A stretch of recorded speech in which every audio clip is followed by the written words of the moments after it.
In a plural society like India, social harmony and understanding faith of each other is so important. And in this spirit, Joseph Victor Edwin SG has just come up with a book, Pilgrims in Conversation. This book is trying to bring the Islamic faith and Christian faith together, and it is an attempt to underscore the core values of Islam and Christianity at a time when Islamophobia is rising. It is rising, of course, in India and elsewhere, and the differences between Christians and Muslims are being created for political reason. So, Dr. Joseph has made this very important intervention, and he is with me after the book release functions of Pilgrims in Conversation. Father, you have decided, you have consented to talk with me. First of all, I should thank you. Thank you very much, Abhay. Father, your interest in Islam is very remarkable, and you have done your PhD in Islamic studies. Could you tell us something, some key moments, what influenced you that a father has devoted his life to understand Islam at the same time being faithful to his own religion? Father Paul Jackson, an Australian Jesuit who was a scholar on Asian Sufism, who studied Makhdum Sahib Sarafuddin Maneri, translated his Malfuzat and Makhtubat, gave a course on Islam for us when I was a young student. So his commitment to Christian faith and his open to Islam was an inspiration for me. So I approached him that I too would like to study Islam. He was encouraging, and he asked me to carefully reflect upon this desire and make sure that this desire is from God, and so that you commit yourself in a fuller way. So I followed his instruction. That's how I engaged. I the entered into my life as a student of Islam. And over the years, this interest was affirmed through many other scholars, Christian Troll and Thomas Kunankal and others, who helped me to shape uh, my uh, my life as a Jesuit among Muslims. Not to Muslims or not against Muslims, but among Muslims. For me, that word among is very important. Then I continued my journey as a Jesuit, and I was sent to Baramulla, Kashmir, to do some work, a year of my formation before I went to study theology. That's the last stage of formation to become a priest. There I recognized the suffering of children whom I taught, children who were affected by the militancy and then militarization, all the difficulties. Children were no, they did not, they were the most affected ones.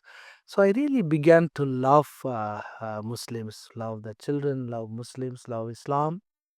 Then I that year, and then when I came back to Delhi, I continued to learn Urdu, and studying theology gave me many theological questions to explore to deepen my knowledge. Then I went to Aligarh Muslim University, did my masters in Islamic studies, and then I went to Birmingham, England, studied an MPhil in Christian Muslim relations, and returned to Jamia Millia Islamia to do work under Professor Akhtar Wasi for my thesis.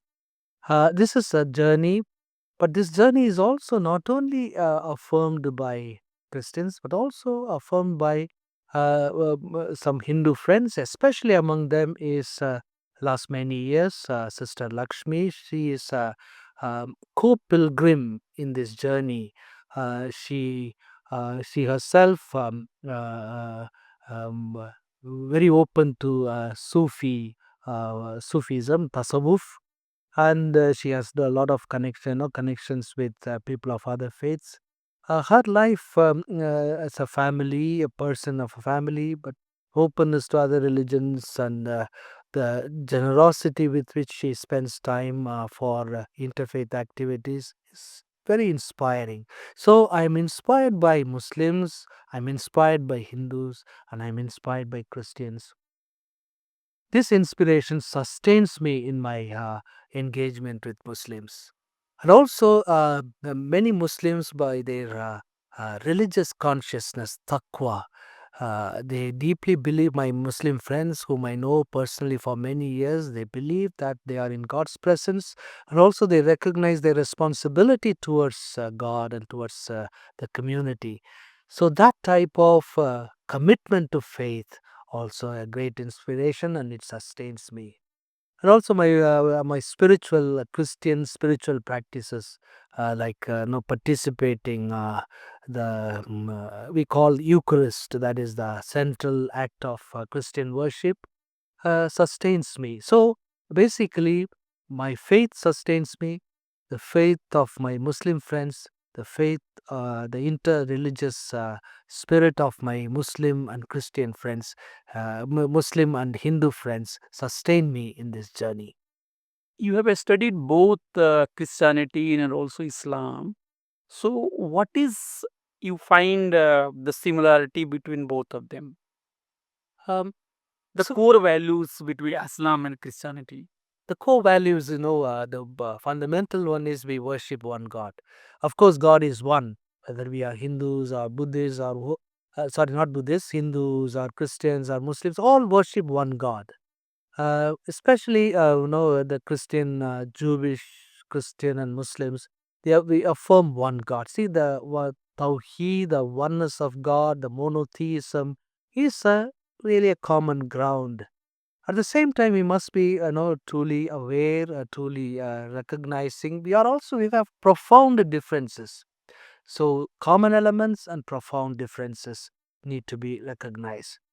Secondly, the human dignity is at the foundation of every interreligious relations, because human person is a dignified person.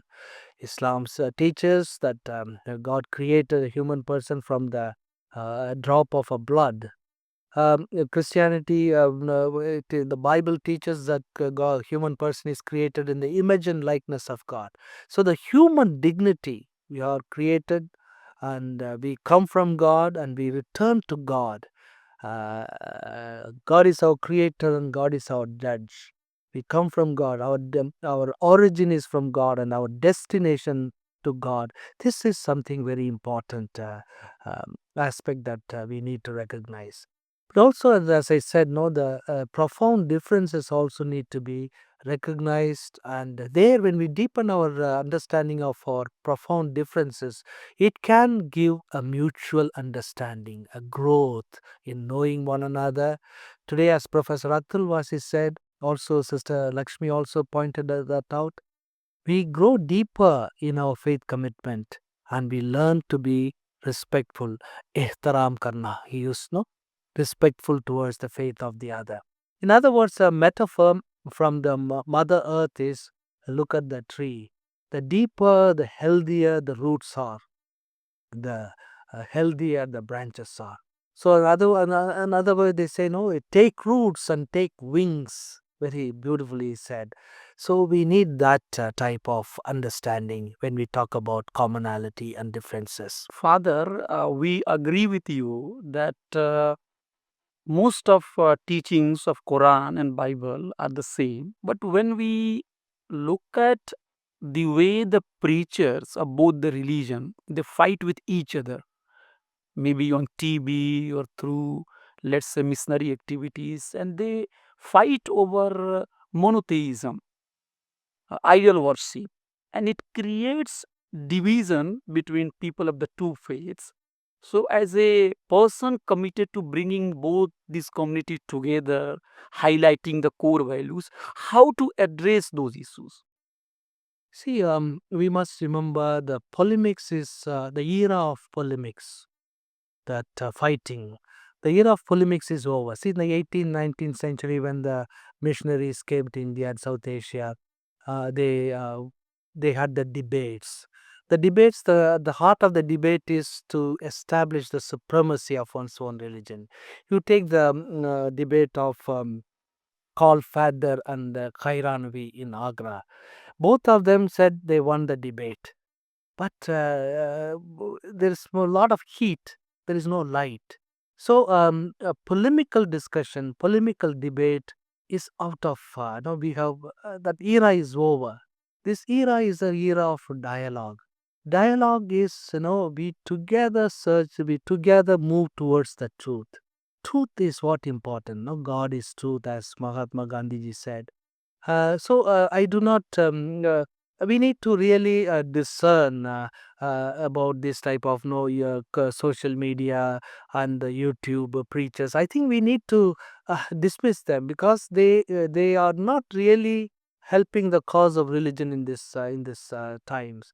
The religions bring religare. That word meaning is to bind people, bringing closer to one another, and religion should bring together. I want to give an example. Paul Jackson told me that when he was a student in Jamia Millia Islamia, he attended a conference in Vigyan Bhavan. It was on Baba Farid. And in that conference, Judge Anawati, one of the very well-known Catholic scholar on Islam, so and then Louis Garde was there. They are also Catholic scholars on Sufism. They were Hindu scholars. They were Sikh scholars. They were Muslim scholars. All of them are presenting their papers on Baba Farid. Then he said he draw a one sentence conclusion. He said Sufis bring people together. I want to study a Sufi. So religion should bring people together. See the beautiful interpretation of religion in this part of the world, I would say Sufis. They interpreted religion in a inclusive way. Now, Christians, many Christian scholars do interpret, and Hindu scholars do interpret in an inclusive way. In the past, past of course, we have been interpreting in an exclusive way. Today, we must very clearly say that era of polemics is over. This is an era of dialogue. This is actually what I learned. This even the expression I learned from Professor Akhtar Wasi. As far as my limited understanding is concerned, I find that there are three areas where so much misunderstanding is there. Maybe idol worship, uh, divinity towards, let's say, prophet, maybe the chosen people who has got the authentic book, which is the authentic religion. So these kinds of debate are being raised. So should we ignore those issues and only talk about the common things, or should we address it? We need to begin with the common elements, of course, but we should also talk about what the difference. That's why I said in the beginning we have common elements. We also have profound differences. We need to talk about the differences also. In differences, when we try to understand from the perspective of the other, there may be a new way of understanding. For example, idol worship. See, Christians are not idol worshippers. You know, we all worship one God. Um, yes, at times I become an idol worshipper when I quietly worship power in my heart. I quietly worship lust in my heart. I quietly worship fame in my heart. I quietly worship love for money in my heart. Then I am a idol worshipper. So anyone who worships the secret idols in one's heart, I would call a worship idol. That's why I said I'm saying not about others. If I do this, I am an idol worshiper or a worshipper. But at the same time, calling a particular group of people they are idol worshippers, that's not, I cannot judge on them because I do not know the heart. There may be certain statues, but they raise their heart towards God, whether it is Hindus or Muslims, Christians. It's not idol worshippers. They raise their heart towards God. But these are maybe certain which helps them to raise their heart to God.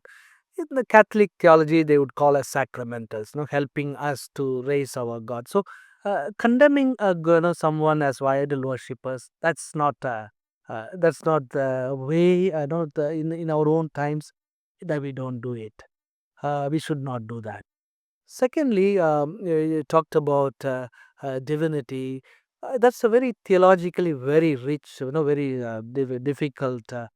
I say, as a student of Christian Muslim theology, the 8th century and 20th century, there were many Catholic scholars who tried to, Christian scholars who tried to present about Christ, Christian understanding of Christ to Muslims. There we have a profoundly different opinion, different experience, not just opinion, but experience. For a Muslim, Jesus is the prophet, and for a Christian, Jesus is the Son of God. Um, I remember in Aligarh, in Jamia Millia Islamia, in one of the conferences, I was asked this question. The students were trying to push me to answer this question. So I said, "No, this is my experience. Jesus." So when a number of people that tried to ask, Professor Atul Wasi stood up and said, "Brother, friends, for Muslims, Jesus, peace be upon him, is the prophet of God.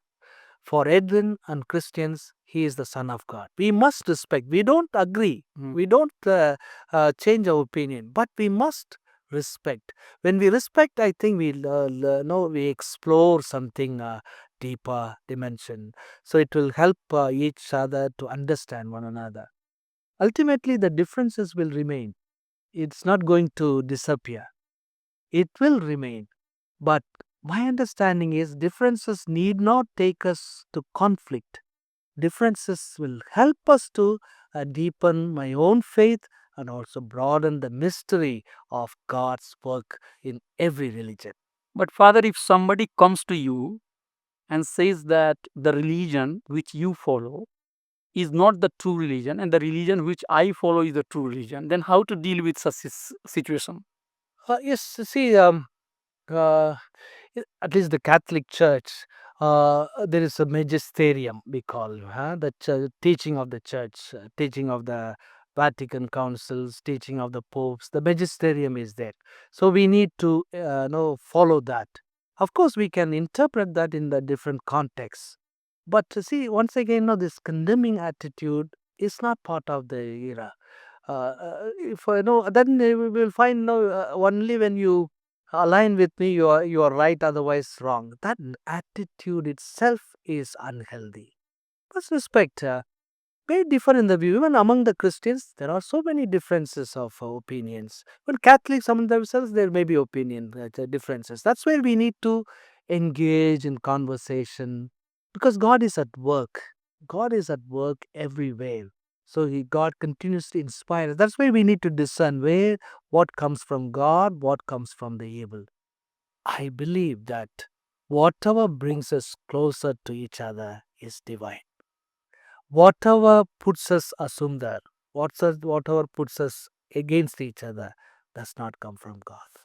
Father, do you think that the international situation is also working as an impediment of bringing Christians and Muslims together? See, it's a very difficult question. See, um, there are challenges because of the political, geopolitical, energy questions. All that makes the question complex. But there are internationally there are big efforts. The recent one was Pope Francis and Imam Ahmad Tayyib of the Al Azhar University. They signed a document of human fraternity. So there are a lot of efforts done in the present times. But also we must also look into the past. There are events like, Francis of Assisi meeting the Sultan Malik al Kamil during the Fifth Crusades.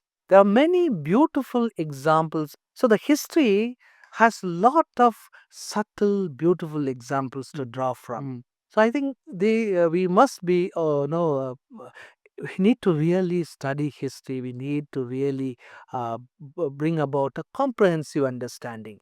Otherwise, superficial things, no, it will make us create unpleasant situation.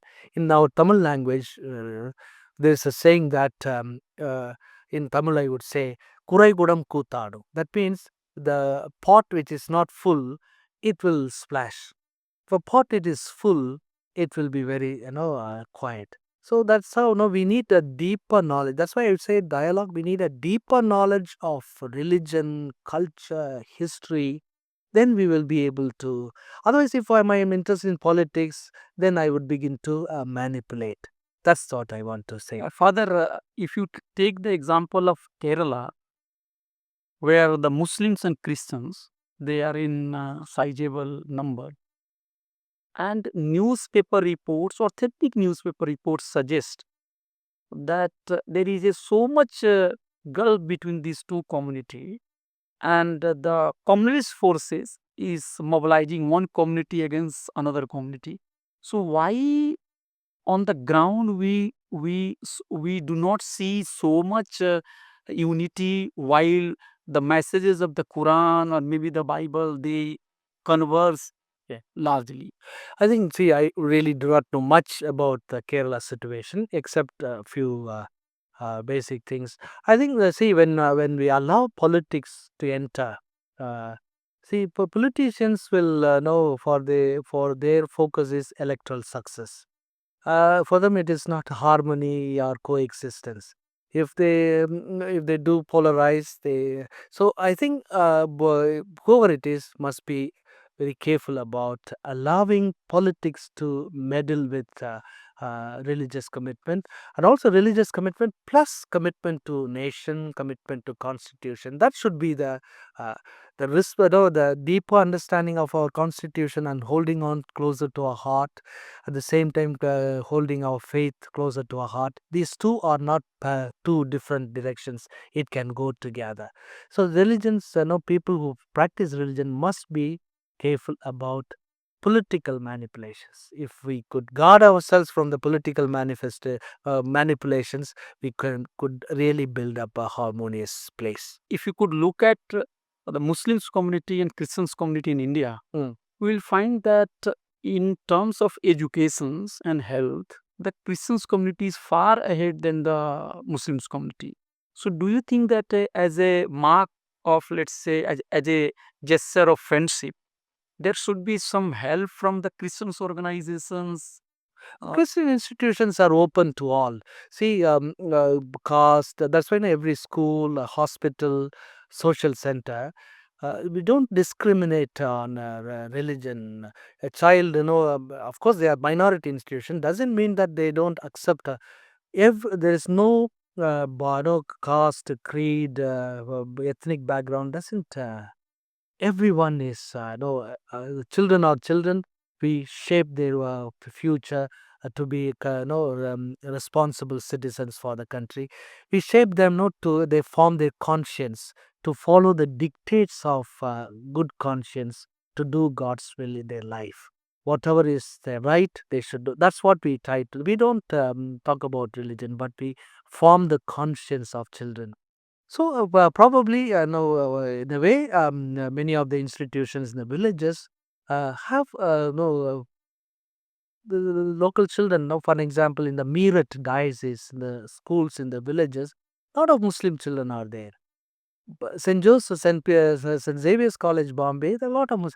It's not that whoever is around, the children study in our school. We don't discriminate. We don't stop because the child is of this religion or that religion. All are children. We see them as God's gifts. So the last question, how did the idea of writing this book come? This no, my interest in deepening my knowledge of theology. So I speak to many Christian scholars and Muslim scholars. So I collected this. I talked to them, write down, check. So I interviewed them in many ways. Then then I thought, it could be brought together in this year, where we celebrate the 60th year of a document called Nostra Aetate, which is the church's document that encourages for interreligious dialogue. So that's the reason. Yeah. Friends, with me is Lakshmi Menon. She has also helped in father's journey to bring Muslims and Christian society together. So, madam, your remarks about the coming of the book, the publications of book, and what kind of goal you are looking at to achieve through publication and dissemination of such work.